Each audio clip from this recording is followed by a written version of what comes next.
আল্লাহর কাছে ক্ষমা চাও, আল্লাহ ক্ষমা করে দিবেন, তিনি অতি দয়ালু, ঠিক কিনা?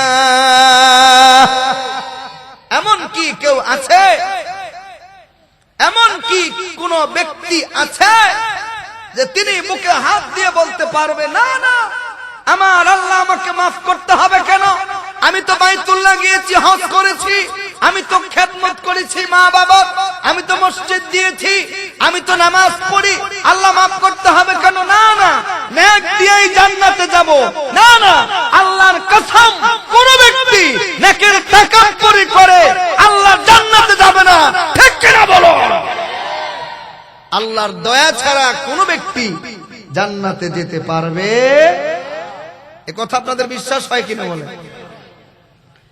এজন্য আমি কোরআনুল কারীম থেকে এই আয়াতগুলো তেলাওয়াত করেছি।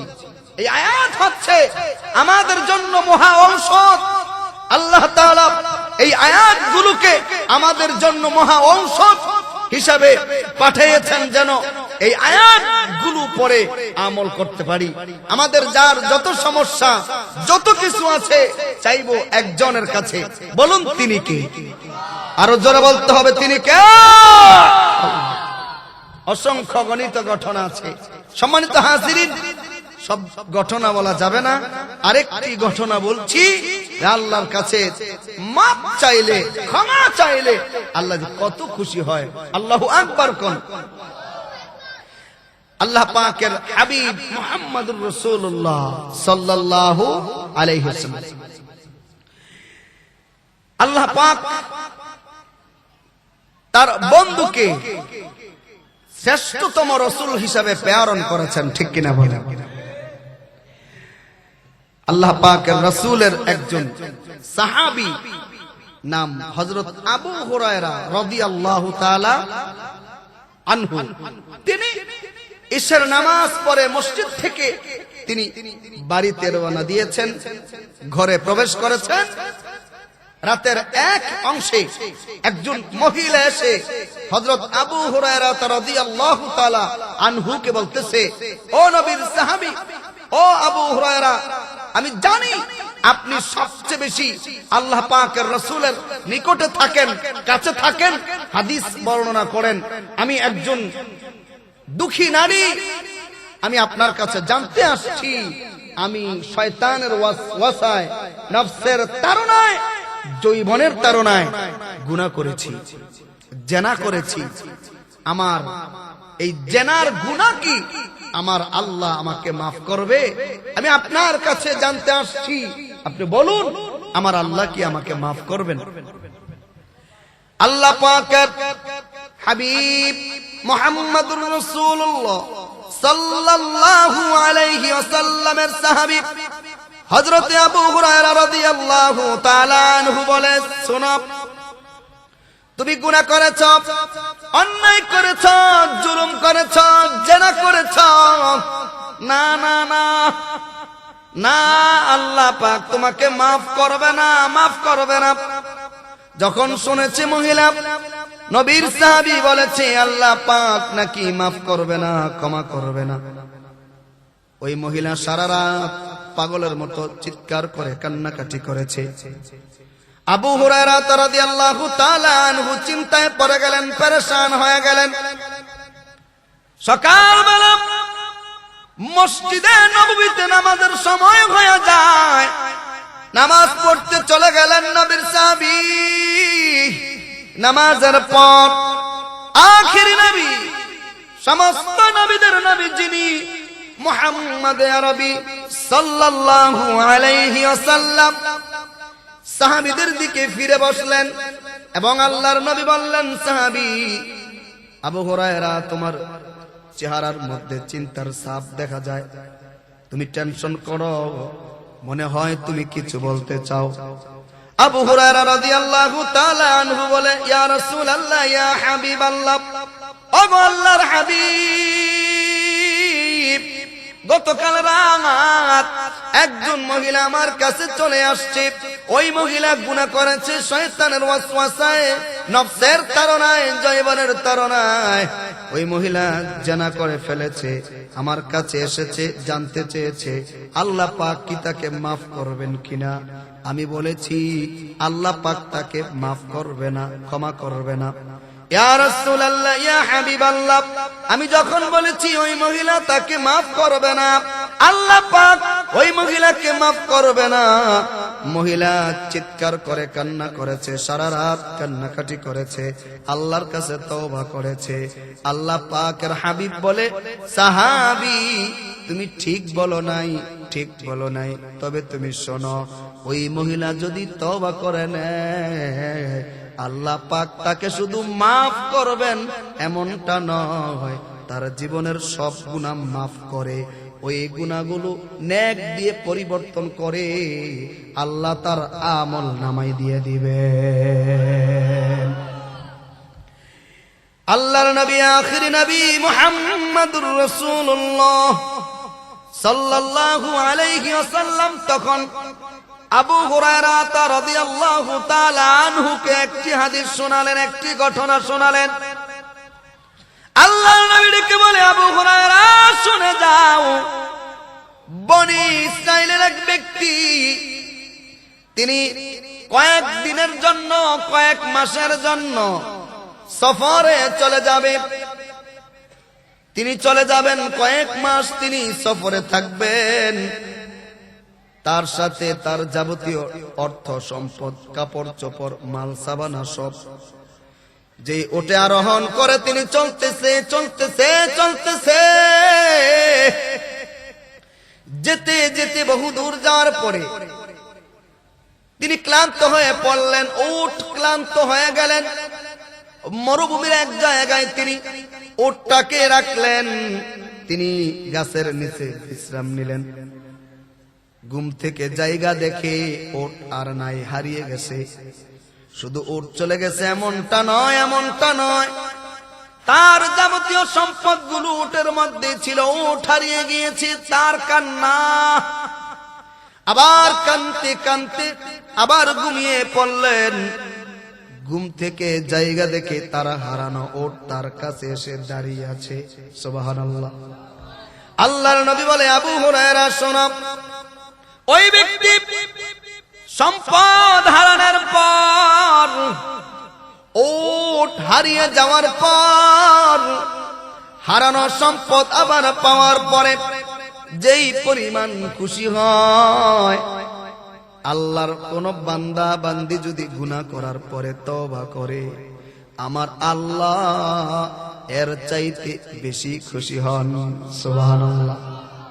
আল্লাহ পাকের বন্ধু মুহাম্মদুর রাসূলুল্লাহ সাল্লাল্লাহু আলাইহি ওয়াসাল্লাম আবু হুরায়রা রাদিয়াল্লাহু তাআলা আনহুকে বলেন, শোনো, শুধু কি খুশি হয় তাই না, বান্দার যাবতীয় সমস্ত গুনাহগুলোকে আল্লাহ তাআলা মাফ করে দেন, মাফ করে দেন। ওই গুনাহগুলো নেক দ্বারা পরিবর্তন করে আল্লাহ তার বান্দার আমল নামায় দান করে দেন। এজন্য মাপ চাইতে হবে কার কাছে? না, আরো জোরে কোন, পেছনে যারা আছেন তারাও সর্বশক্তি দিয়ে বলুন, আমরা মাপ চাইবো, চাইবো একজনের কাছে। তিনি কে? আরো জোরে বলেন না, তিনি কে?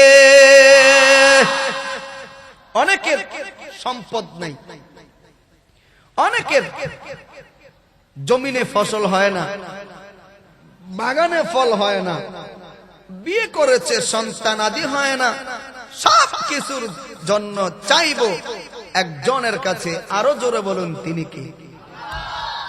আল্লাহ পাক কুরআনুল কারীমে সূরা নূহের মধ্যে বলেন, ফাকুল তুস্তাগফিরু রাব্বাকুম, ফাকুল তুস্তাগফিরু রাব্বাকুম ইন্নাহু কানা গফফারা। আমার কাছে চাও, আমার কাছে ক্ষমা চাও, আমি ক্ষমা করে দিব। এরপরে আল্লাহ পাক বলেন, ইউরসিলিস সামাআ আলাইকুম মিদরারা। তোমরা যদি আমার কাছে চাও, আমার কাছে ক্ষমা চাও, আমি তোমাদের জন্য আসমান থেকে রহমতের বৃষ্টি দান করব। সুবহানাল্লাহ। এরপরে আমার আল্লাহ পাক বলেন ওয়ায়ুমদিদকুম বিআমওয়ালিন ওয়া বানিন ويمددكم بأموال وبنين ويجعل لكم جنات ويجعل لكم أنهارا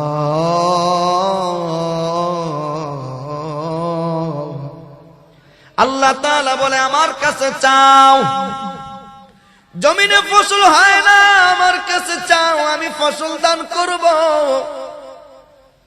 বাগানে ফল হয় না, আমার কাছে চাও, আমি ভরপুর বাগানে ফল দান করব। সম্পদ নাই, আমার কাছে চাও, আমি সম্পদের মালিক বানাবো। ঠিক কিনা বলেন? বান্দা আমার সন্তানাদি হয় না, আমার কাছে চাও, আমি সন্তানের বাবা বানিয়ে দিব। ঠিক কিনা বলেন? চাইতে হবে কার কাছে? কিন্তু আমরা জায়গা মতো চাইতে পারি না, এটাই আমাদের সমস্যা। ঠিক কিনা?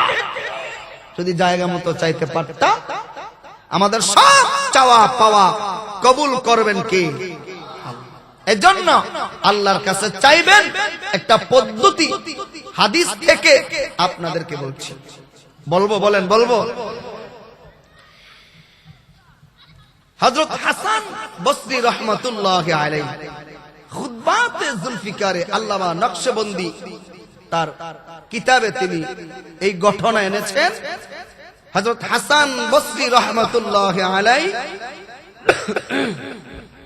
তিনি বসে আছেন।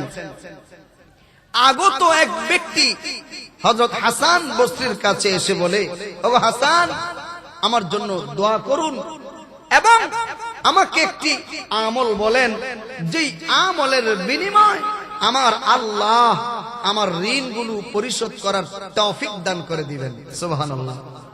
আমরা এখানে যারা উপস্থিত আছি, আমরা ঋণগ্রস্ত আছি না নাই? জোরে বলেন, আছি না নাই? হযরত হাসান বসরি রাহমাতুল্লাহি আলাইহি বললেন, ভাই শোনো, ঋণগ্রস্ত আছো, যাও বাড়ির মধ্যে যাও, আর বেশি বেশি করে ইস্তিগফার করো। আস্তাগফিরুল্লাহ বলেন, আস্তাগফিরুল্লাহ। ওই ব্যক্তি চলে গেল। হাসান বসরি তাকে ইস্তিগফারের আমল বলে দিল। আরো একজন ব্যক্তি হযরত হাসান বসরি রাহমাতুল্লাহি আলাইহির কাছে এসে বলে, হাসান, আমার পানির কুয়া আছে। ও হাসান, ওই পানির কুয়ার মধ্যে মিষ্টি পানি হয় না। হাসান বসরি গো, এমন কি আমল আছে বলে দেন, যেই আমলের বিনিময় আল্লাহ তাআলা পানির কুয়ায় মিষ্টি পানি দান করবেন।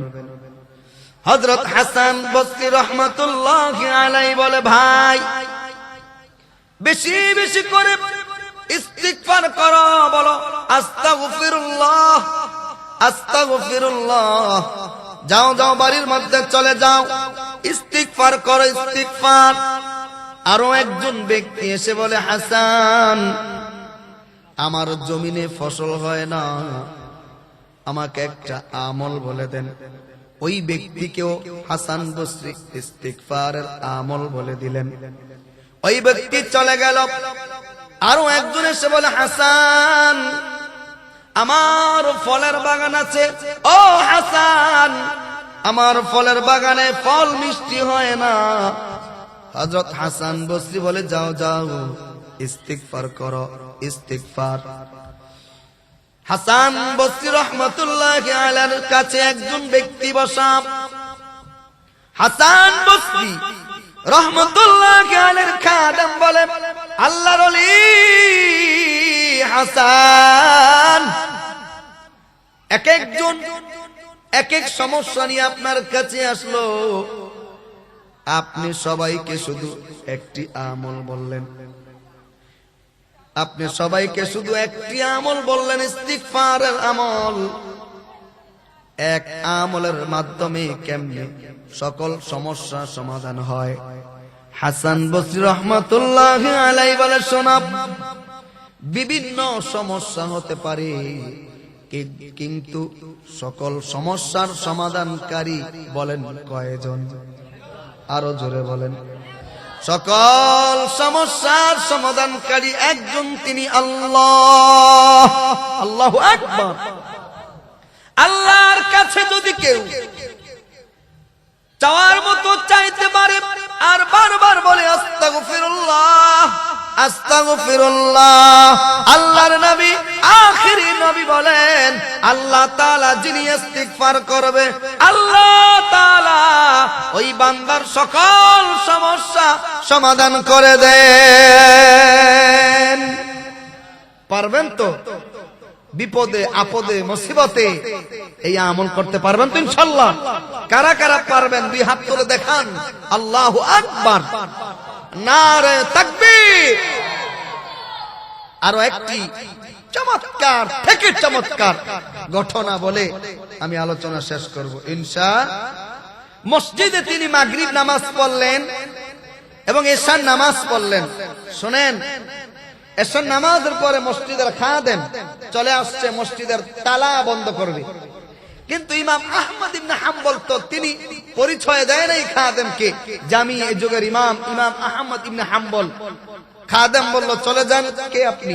তিনি বললেন, আমি একজন মুসাফির, আমি এখানে মাগরিব পড়েছি, এশা পড়েছি, আমাকে রাত্রি যাপন করতে অনুমতি দাও, আমি একজন মুসাফির।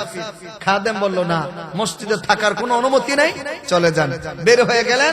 কোথায় যাবেন? ইমাম আহমদ ইবনে হাম্বল চিন্তা করলেন, বাজার দেখা যায়, বাজারে যাই। গিয়ে দেখে একটা দোকান দেখা যায়, ওই দোকানে একটা যুবক রুটি বানায়, আর যুবকটা কি যেন করতেছে। ইমাম আহমদ ইবনে হাম্বল দোকানদারের পাশে দাঁড়িয়ে দেখতেছে, যিনি রুটি বানায় যুবক, তার ঠোঁটগুলো নড়াচড়া করতেছে। ইমাম আহমদ ইবনে হাম্বল রাহমাতুল্লাহি আলাইহি বলল, ভাই, আমি একজন মুসাফির, আমাকে যদি অনুমতি দেন আমি আপনাদের সাথে থাকতে চাই। যুবক বলে, কোনো সমস্যা নাই, কোনো সমস্যা নাই, মুসাফির এই জায়গায় থাকা যায়, আমরাও থাকবো, মারহাবা বলেন। ইমাম আহমদ ইবনে হাম্বল রাহমাতুল্লাহি আলাইহি চিন্তা করলেন, এখানেই থাকবেন। কিন্তু ইমাম আহমদ ইবনে হাম্বল রাহমাতুল্লাহি আলাইহি দেখে যুবক রুটি বানায় আর ঠোঁটগুলো নড়াচড়া করে। যুবককে ডেকে বললেন, যুবক শোনো, আমি দেখতেছি তুমি কি যেন পড়তেছ। যুবক বলে, আল্লাহ পাকের বান্দা মুসাফির, আমি রুটি বানাই আর ইস্তিগফার করি, আস্তাগফিরুল্লাহ আস্তাগফিরুল্লাহ। ইমাম আহমদ ইবনে হাম্বল বলে, যুবক, এই যে তুমি ইস্তিগফার করো, ইস্তিগফার করার কারণে এমন কি লাভ, এমন কি ফজিলত তুমি পেয়েছো? যুবকটা বলে, ইমাম, ইস্তিগফার করে জীবনে আল্লাহর কাছে যা চেয়েছি আল্লাহ পাক আমার সব দোয়া কবুল করেছেন। ও আল্লাহ পাকের বান্দা শুনেন, শুধু ইস্তিগফারের আমল করার কারণে আল্লাহ পাক আমাকে মুস্তাজাবুদ দাওয়া বানিয়ে দিয়েছেন। মুস্তাজাবুদ দাওয়া বলে তাকে, যিনি যখন যা চাইবেন সাথে সাথে কবুল করেন, কে? তাকে বলে মুস্তাজাবুদ দাওয়া। এবার ইমাম আহমদ ইবনে হাম্বল বলে, যুবক শোনো, যা চেয়েছ তাই পেয়েছ। আল্লাহু আকবার। এমন কি কোন কিছু আছে যে এখনো পাও নাই, এখনো কবুল হয় নাই? যুবকটা বলে, আল্লাহর বান্দা মুসাফির, একটা দোয়া কবুল হয় নাই। বলে কি? আমি শুনেছি এই যুগের বড় ইমাম ইমাম আহমদ ইবনে হাম্বল নাকি জীবিত আছে। আমি আল্লাহর কাছে বলেছি আমার মৃত্যুর আগে হলেও যেন আল্লাহ পাক ওই ইমামের সাথে আমাকে দেখা করাই দেন। ইমাম আহমদ ইবনে হাম্বল বলে, যুবক, আমার আল্লাহ তাআলা তোমার এই দোয়াটাও কবুল করেছে। আমি এই যুগের ইমাম আহমদ ইবনে হাম্বল বলেন না মারহাবা, আল্লাহু আকবার। আরে আল্লাহর কাছে চাইলে আল্লাহ দেয়, ঠিক কি না? না চাইলে দিব কে? নাকি মাজারে গিয়ে চাইবেন, বট গাছের নিচে চাইবেন, খাজা বাবার পায়ে পড়ে থাকবেন? না না, সাবধান, আকীদা খালেস করেন, আল্লাহর কাছেই চাইতে হবে, ঠিক কিনা বলুন? আর আল্লাহর কাছে চাইলে আল্লাহ খুশি হয়, আর আল্লাহর কাছে না চাইলে আল্লাহ বান্দার প্রতি নারাজ হয়, হাদিস আছে। তাইলে আবার বলেন, চাইবো কার কাছে? আল্লাহর কাছে। আল্লাহ পাক সেই তৌফিক দান করুন। সকলে বলি আমিন। জিকির করে লা ইলাহা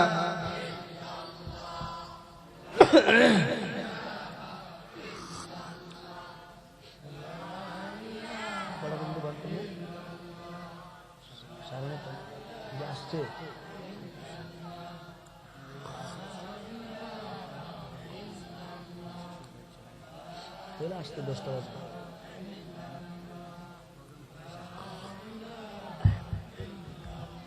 যেমন সন্তান তার মার কাছে চাইলেও তো মা খুশি হয়, ঠিক কিনা? কোন আওয়াজ করে কোন, ঠিক কিনা? সন্তান যদি মার কাছে চায় মা খুশি হয়। আরে মার চাইতে তো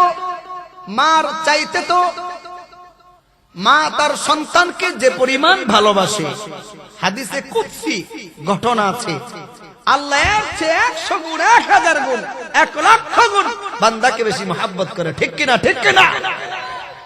কিন্তু চাওয়ার মতো চাইতে জানি না, ঠিক কিনা? কোন বান্দা শুধু চোখের পানিগুলো ছেড়ে দিয়েছে।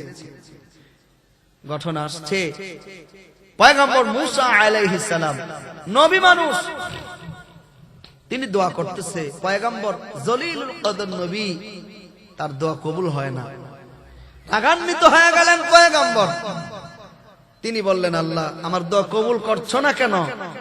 আল্লাহ পাক জিবরাইলকে পাঠাইলেন, যাও আমার পয়গম্বরকে বলে দাও, তাদেরকে নিয়ে হাত তুলেছে, যাদেরকে নিয়ে আমার কাছে বৃষ্টির দোয়া করতেছে, আমার পয়গম্বরকে জানিয়ে দাও, উপস্থিত ওই লোকদের মধ্যখানে একজন আছে, একটানা 40 বছর জেনা করে।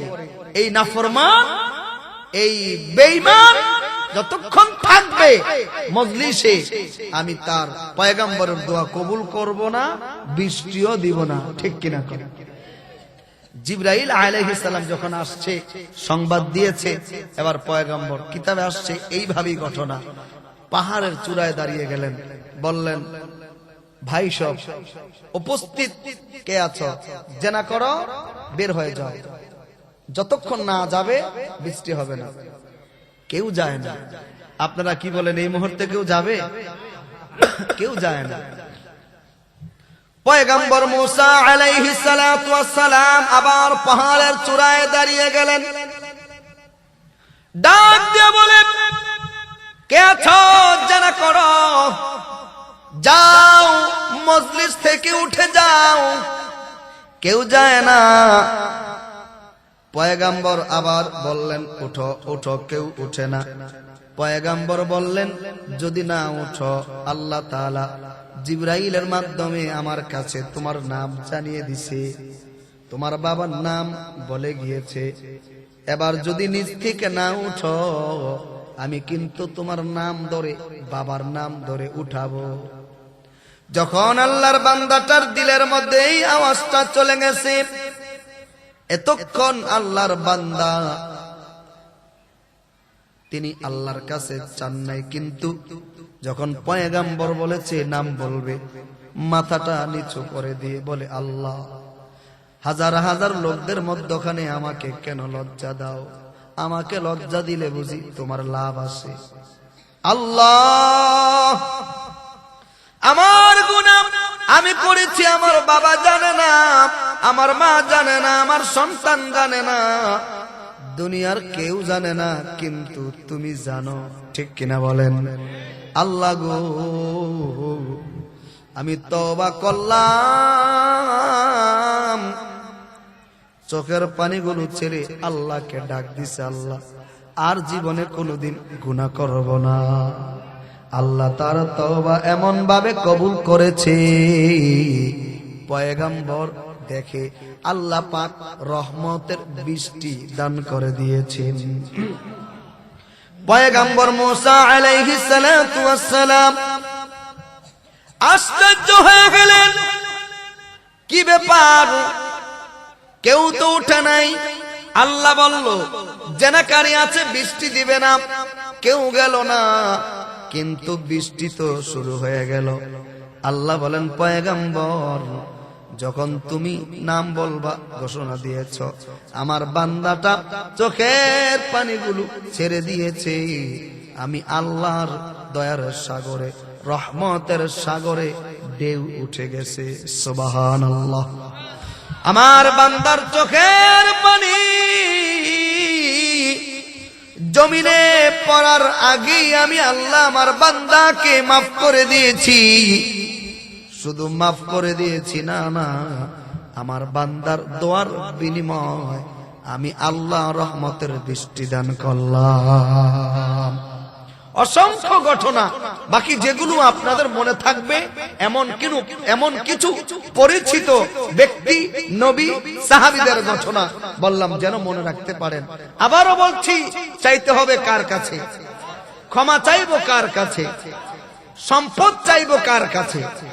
সন্তানাদি চাইবো কার কাছে? বলেন না কেন? চাইতে হবে একজনের কাছে, তিনি কে? আকীদা খালেস করতে হবে, ঠিক কিনা? মুহতারাম হাজিরিন, আরে মা তার সন্তান চাইলে মাও তো মাফ করে দেয়, ঠিক কিনা বলেন? ঘটনা আছে যে মা তো সন্তান মায়ের খেদমত করেছে, আর আল্লাহ তার মায়ের খেদমতের বিনিময়ে সন্তানকে ওলি বানিয়ে দিয়েছেন। আল্লাহু আকবার কোন? আপনাদের মা বাবা আছে কার কার? হাত নামান। মা বাবা নাই কার কার? দুইজনের যে কোনো একজন নাই? আছে সংখ্যা বেশি, নিয়ামত আছে, ঠিক কিনা বলে? নাই। দুনিয়ায় সবচেয়ে বেশি আপন জনকে হারিয়ে ফেলেছেন। বিশ্বাস করেন, মা বাবার মতো আপন আর পৃথিবীতে কেউ হতে পারে না। কেউ নাই, মা বাবার মতো কেউ নাই।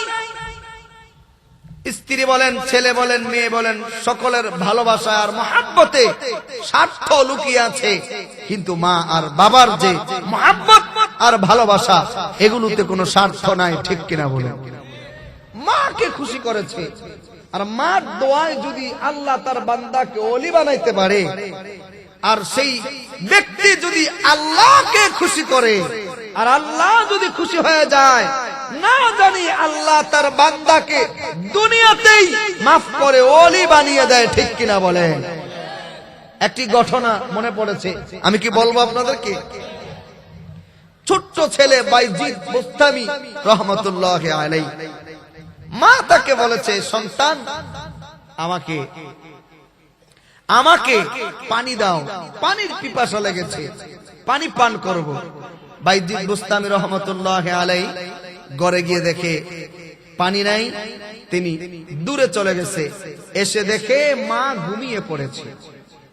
বাইজিদ বুস্তামি ছোট্ট মানুষ, কি করবেন? মাকে ডাকবেন না মার পাশে দাঁড়াবেন? কিন্তু মা যেমন, সন্তানও তো তেমন। আমি মাঝে মধ্যেই বয়ানে মাঝে মধ্যেই বলি, যখনই পিতামাতার হক আলোচনা করি, যে মা যেমন সন্তান তেমন। যেই পাতিলে যা রাখা হয়, ওই পাতিল থেকে তাই তো বের হয়, ঠিক কিনা? আপনি যেই বোতলে তৈল রাখবেন, ওখান থেকে তো কেরাসিন বের হবে না, যেই তৈল রাখবেন ওই তৈল বের হবে। পানি রাখলে পানি বের হবে। মা তো এমন এক ব্যক্তি, তো মা এমন সন্তান জন্মদান করেছেন। বাইজিদ বুস্তামি রহমতুল্লাহ আলাইহি পানি আনতে চলে গেলেন, পানি এনে মায়ের কাছে দাঁড়িয়ে থাকলেন। মা ঘুমিয়ে পড়লেন, ঘুম থেকে জায়গা মা দেখে বাইজিদ বোস্তামি রহমতুল্লাহ আলাই পানির গ্লাস হাতে নিয়ে মায়ের পাশে দাঁড়িয়ে আছে।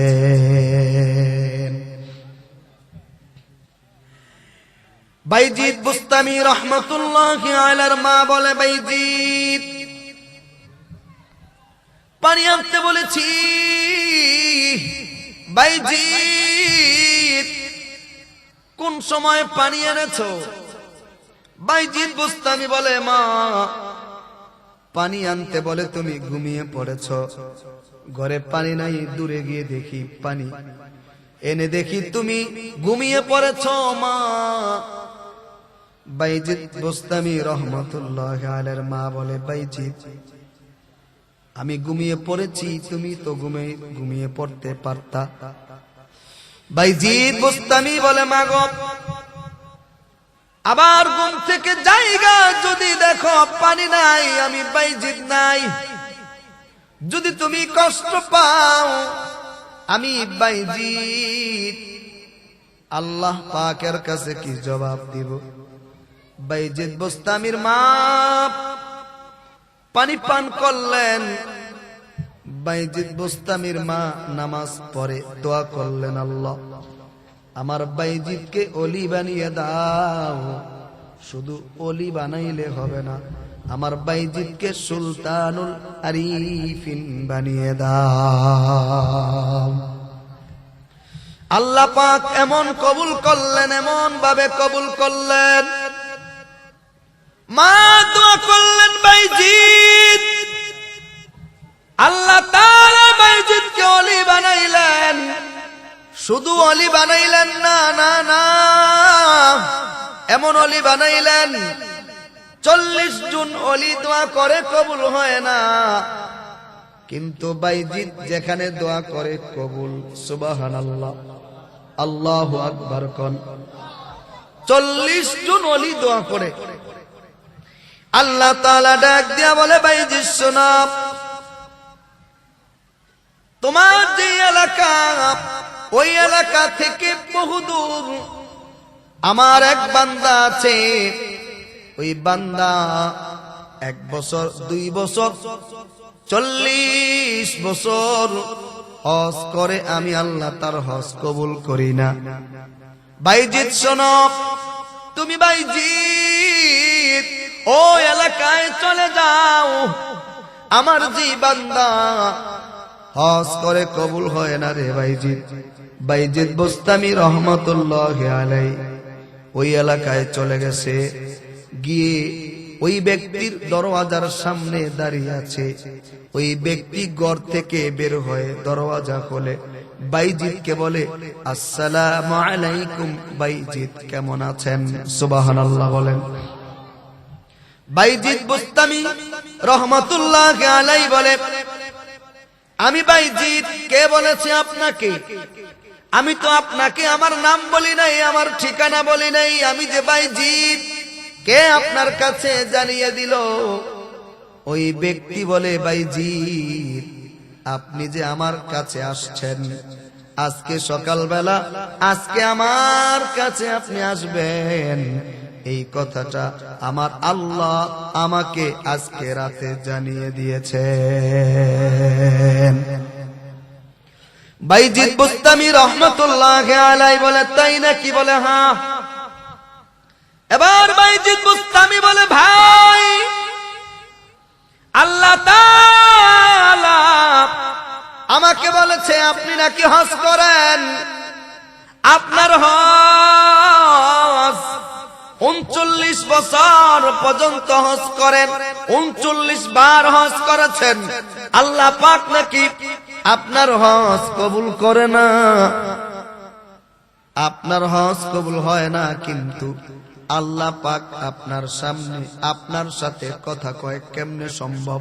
সুবহানাল্লাহ বলেন। আল্লাহর বান্দা বলে, বাইজি শুনেন, তাইলে শুনেন, আমার নাম হারুন বিনে হারুন। আমার মা আমার জন্য 2টা দোয়া করেছে। কয়টা দোয়া? জোরে কোন, আরে জোরে বলেন না, কয়টা দোয়া? পেছনের ভাইয়েরা বলেন, কয় দোয়া? কে কে করেছে? মা। বলেন কে? মা যদি আলেম ছেলের বিরুদ্ধে বদদোয়া করে কবুল করে কে? জোরে কোন, জোরে কোন। মা যদি রিকশাওয়ালা মূর্খ ওই ছেলের জন্য নেক দোয়া করে, শিক্ষিত ছেলের জন্য বদদোয়া করলেও আল্লাহ কবুল করে, আবার মূর্খ জাহেল একজন রিকশাওয়ালার জন্য যদি মা নেক দোয়া করে কবুল করে কে? বুঝেন নাই মনে কথা? বুঝছেন? তার মানে বড় ছেলের জন্য নেক দোয়া করলে কবুল, আবার বদদোয়া করলেও কবুল, ঠিক কিনা বলেন? পৃথিবীর সমস্ত মানুষ দোয়া করলে কবুল হতেও পারে, নাও হতে পারে, কিন্তু মা দোয়া করলে এবং বদদোয়া করলে কবুল, এতে কোনো সন্দেহ নাই, ঠিক কিনা? পৃথিবীর যত পীর বলেন, যত ইমাম বলেন, যত খতিব বলেন, দোয়া করলে কবুল হতে পারে, না হতে পারে, কোনো গ্যারান্টি নাই। মার বাবার দোয়া গ্যারান্টি কবুল, একথা বলেছেন মুহাম্মাদুর রাসূলুল্লাহ সাল্লাল্লাহু আলাইহি ওয়াসাল্লাম, ঠিক কিনা বলেন? এজন্য দোয়া চাইবেন কার কাছে? এই মিয়া, দোয়া চাইবেন বলছি, চাইবেন কার কাছে? দোয়া চাইতে হয় মা বাবার কাছে, ঠিক কিনা? মাকে খুশি করেন, বাবাকে খুশি করেন, রাজি হয়ে যাবে আল্লাহ, ঠিক কিনা বলেন? ভাইয়েরা আমার,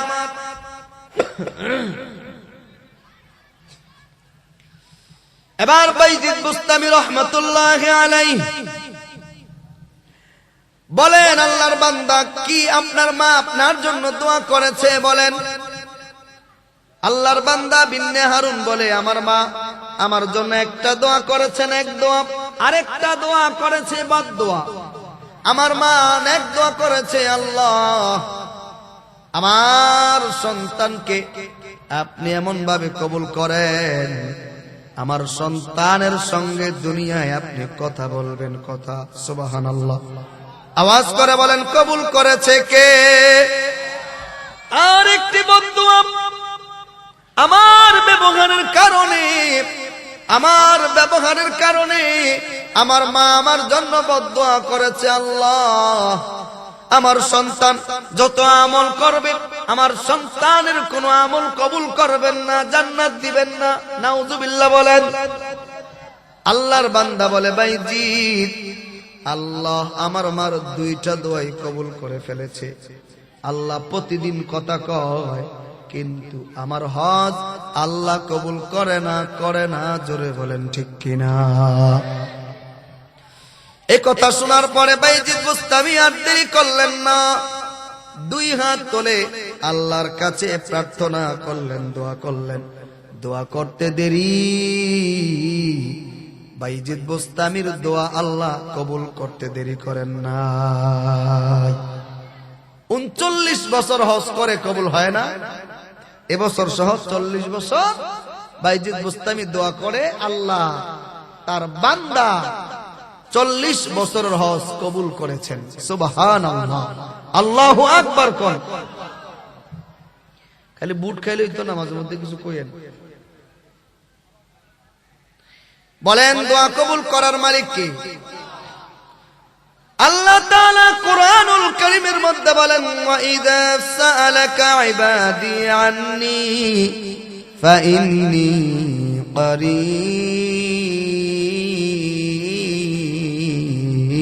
করিব উজিবু দাওয়াতাদ দাঈ ইযা দাআনি ফালইস্তাজিবু লি وَلْيُؤْمِنُوا بِي لَعَلَّهُمْ يَرْشُدُونَ। ভাইয়েরা আমার, আল্লাহ বলেন, কেউ যদি বলে আমি আল্লাহ কই, তাইলে বলে দেন আল্লাহ আছে প্রতিটা মানুষের খুব কাছে, ঠিক কিনা বলে? আল্লাহ আছে প্রতিটা ব্যক্তির খুব নিকটে, খুব কাছে যদি নাই থাকতেন, বান্দা আল্লাহকে ডাক দিলে আল্লাহ সাড়া দিতেন না। বান্দা আল্লাহকে ডাক দিতে দেরি, বান্দা সাড়া দিতে দেরি নেই, ঠিক কিনা বলে? এবার দোয়া করলেন কবুল, কিন্তু কেন আল্লাহ তাআলা তার এই দোয়াটা কবুল করলেন? বাইজিদ বোস্তামি শুধু এক ব্যক্তি, তার মায়ের নেক দোয়ার ফসল তিনি ওলি হয়েছেন, ঠিক কিনা বলেন? আল্লাহ পাক কুরআনুল কারীমের মধ্যে বলেন, ওয়াকাদা রাব্বুকা আল্লা তা'বুদু ইল্লা ইয়্যাহু ওয়া বিল ওয়ালিদাইনি ইহসানা।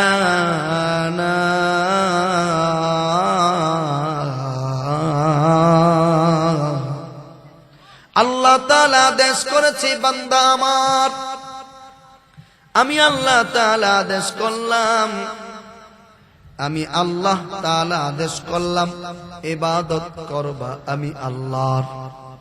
আমার ইবাদতের পর আমি আল্লাহর আদেশ, তোমরা তোমাদের মা বাবার সাথে সৎ আচরণ করো, সৎ ব্যবহার করো, ভালো আচরণ করো, আল্লাহর আদেশ। জোরে বলেন ঠিক কিনা? আল্লাহ পাকের কমপ্লিট সিদ্ধান্ত এটা জানিয়ে দিলেন, ইবাদত হবে রব্বে কারীমের। ইবাদতের পর প্রতিটা ব্যক্তি তাদের মা আর বাবার সেবা করবে, সদাচরণ করবে, ইহসান করবে। আওয়াজ করে বলেন ঠিক কিনা? আরো জোরে বলেন ঠিক কিনা? অনেকে আছে কপাল পোড়া, মা বাবা বেঁচে আছে, মা বাবা বেঁচে থাকাকালীন অনেক কপাল পোড়া আছে যারা মা বাবা থেকে দোয়া নিতে পারে না, ঠিক কিনা বলেন? মার খেদমত তাদের কপালে নাই, তাদের ভাগ্যে নাই, তাদের তকদীরে নাই। কয়েক ভাই থাকলে তো মা বাবা খাবার নিয়েও ধাক্কা ধাক্কি লেগেছে। কে খাওয়াবে? এক ওয়াক্ত মানে এক বেলা কেউ বেশি খাবার দিতে চায় না। এক সপ্তাহ করে ভাগ করেছে, পরের সপ্তাহে যিনি তার অসুস্থতার কারণে হয়তো বা নাই, এবার যিনি খাওয়াবেন তিনি বলে, আমার মাঝে যে 7 দিন ছিল এই 7 দিন শেষ, এখন কোথায় খাবেন, কার কাছে যাবেন কিচ্ছু জানি না, দরওয়াজা বন্ধ করে নিজে খাবার খায়, ঠিক কিনা বলুন? এমনও নাফরমান হতভাগা আছে না নাই? অসংখ্য আছে, ঠিক কিনা? অথচ উচিত তো ছিল এটা যে মা হচ্ছে রত্ন, মা হচ্ছে, মায়ের পায়ের নিচে হচ্ছে সন্তানের জান্নাত। মাকে ভাগ করতে নাই, বরং মাকে কতক্ষণ নিজের কাছে রাখা যায়, কত খাবার খাওয়ানো যায়, কত খেদমত করতে চাই, আমি প্রতিযোগিতার সহিত আমার মার খেদমত করতে চাই, ঠিক কিনা? কেউ না করুক, আমি করব, কারণ আমি জান্নাত চাই, ঠিক কিনা? আমি কি চাই? জান্নাত চাই। অথচ আজকালকার দিনের কিছু নারী তো এমন আছে, আজকের দিনের এমন নারী তো এমন আছে যারা পুত্রবধূর কথা বলছি, যেই পুত্রবধূ তার শাশুড়িকে পাত্তাই দিতে চায় না, একটা বললে 3টা বলে। এই শীতের মৌসুমেও তো আমার জানা মতে অসংখ্য পরিবার আছে, বৃদ্ধ শ্বশুর শাশুড়িকে একটু নামাজ পড়ার গরম পানিটা পর্যন্ত গ্যাসের চুলায় করতে দিতে চায় না, ঠিক কিনা? এজন্য গ্রামের মানুষ একটা কথা বলে না, এমন আছে না, যে আল্লাহ ক্ষেতের চাকা খেতে রাইখাই ভাঙ্গে, বলে কিনা বলেন? আমি বাস্তব দেখেছি যারা কাজগুলো করে তাদের কপালে খুব দুর্গতি আছে, তারাও এক সময় তাদের সন্তানের খেদমত থেকে বঞ্চিত হয়, ঠিক কিনা বলেন?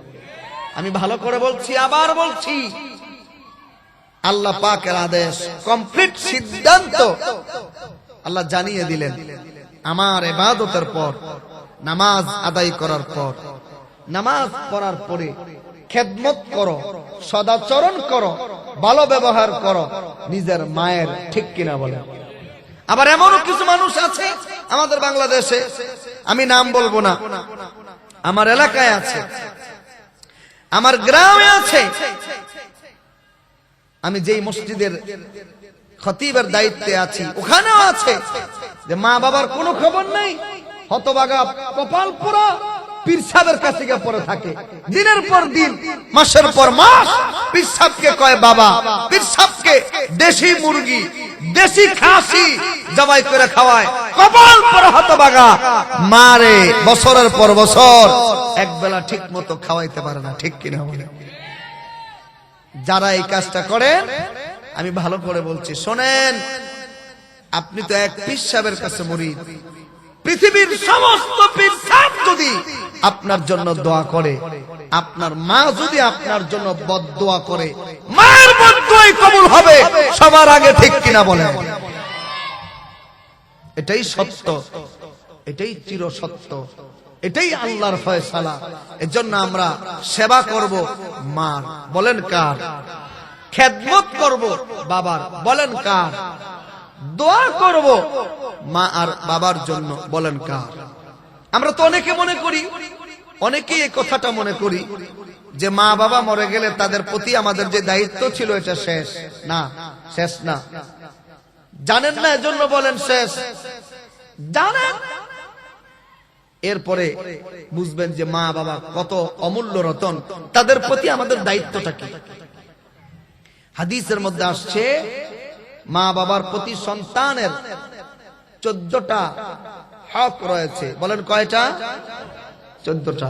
জীবিত থাকাকালীন 7টি, মৃত্যুবরণ করার পর 7টি। তার মানে মা বাবা মৃত্যুবরণ করলেও হক আদায় হয় না। মা বাবা মৃত্যুবরণ করেছে, সন্তান জীবিত আছে, ওই সন্তানের প্রতি মা বাবার আরো 7টি হক আছে। কয়টি হক? আরো জোরে কোন? 7টি। জীবিত থাকাকালীন 7টি, ওই 7টি বাদ দেন। মৃত্যুর পর 7টি, সব বাদ দেন, শুধু 2টা। বলবো? আরে কথা বলেন, বলবো না? খারাপ লাগতেছে আপনাদের? মাত্র 2টা। প্রথম নাম্বার, মা বাবা মৃত্যুর পরে যদি মা বাবা জীবিতকালীন সন্তানকে কোনো নসিহত করে যায়, ওই সন্তান তার মা বাবার নসিহত আদায় করতে হবে। এটা সন্তানের হক। কার হক? জোরে কোন কার? আর 7টির মধ্যে আরেকটি হচ্ছে, মা বাবা মৃত্যুর পরে সন্তান তার মা বাবার কবরে নেকি সওয়াব পাঠাবে। সুবহানাল্লাহ। অনেকে মনে করতে পারেন, হুজুর এটা আবার কেমন কথা, নেকি পাঠাবো কেমন করে? কবরে মা নাই, বাবা নাই। বলবো? আল্লাহ পাকের হাবিব মুহাম্মদুর রাসূলুল্লাহ, আওয়াজ করে পড়ুন সাল্লাল্লাহু আলাইহি ওয়াসাল্লাম।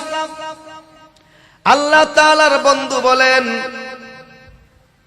কোন ব্যক্তি যদি মৃত্যুবরণ করে আর তার সন্তান যদি মৃত, মা বাবার জন্য আল্লাহ পাকের কাছে কোরআন তেলাওয়াত করে, ছোট্ট ছোট্ট সূরাগুলো পড়ে, যদি আল্লাহর কাছে বলে, আল্লাহ এই সূরাগুলো তেলাওয়াত করলাম, তোমার কালাম, আমার বাবা নাই, মা নাই, কালাম তেলাওয়াতের সওয়াব আমার বাবা আমার কবরে পৌঁছায়া দাও।